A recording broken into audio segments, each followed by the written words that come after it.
Hello everyone, welcome to ভাই with me. আজকে আমি আপনাদেরকে তৈরি করে দেখাবো খুবই মজাদার একটি পরোটা রেসিপিটা বানানোর জন্য আমি একটি বাটিতে নিয়ে নিচ্ছি 2 কাপ আটা। এর মধ্যে দিয়ে দিচ্ছি পরিমাণ মতো লবণ আর রান্নার তেল। খুব ভালো করে মিক্স করে নেওয়া হয়ে গেলে এর মধ্যে দিয়ে দিতে হবে তরল দুধ। আর দুধটাকে আমি জাল করে ঠান্ডা করে নিয়েছি। এখন হাত দিয়ে খুব ভালো করে এটাকে মেখে নিচ্ছি। বেশ কিছুক্ষণ মাখিয়ে নেওয়া হয়ে গেলে দেখবেন এরকম আঠালো হয়ে আসবে। যখন এরকম আঠালো হয়ে আসবে তখন আবারও কিছুটা সয়াবিন তেল দিয়ে এটাকে মাখিয়ে নিতে হবে। এরপর এটাকে ঢেকে আধা ঘন্টার জন্য রেস্টে রেখে দিতে হবে। আধা ঘন্টা পর আমি ডোটাকে আবারও একটু মেখে নিচ্ছি। মেখে নেওয়া হয়ে গেলে আমি এখান থেকে 5টা লেচি কেটে নিচ্ছি। এরপর হাতের মধ্যে নিয়ে এভাবে গোল করে তৈরি করতে হবে।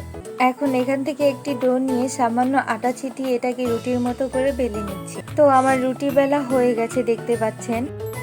এখন আমি এর মধ্যে ঘি অ্যাড করব। আপনারা চাইলে তেল অথবা বাটার অ্যাড করতে পারেন। দিয়ে দিলাম গুঁড়ো দুধ। গুঁড়ো দুধ এভাবে সমান করে ছড়িয়ে দিতে হবে।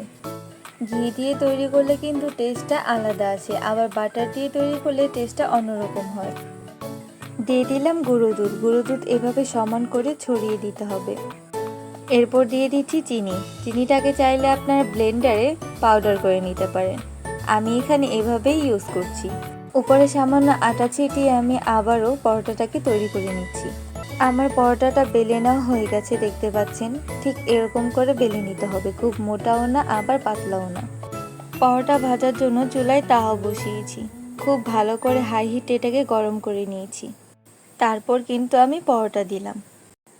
যখন নিচের অংশ হয়ে যাবে তখন এটাকে উল্টে দিতে হবে।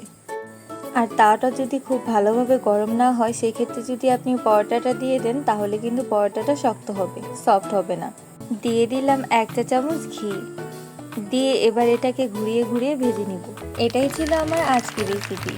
আর এই পরোটা তৈরি করা কিন্তু খুবই সহজ, খেতেও কিন্তু খুবই ভালো লাগে। রেসিপিটি ভালো লেগে থাকলে অবশ্যই লাইক, শেয়ার এবং সাবস্ক্রাইব করে পাশে থাকবে।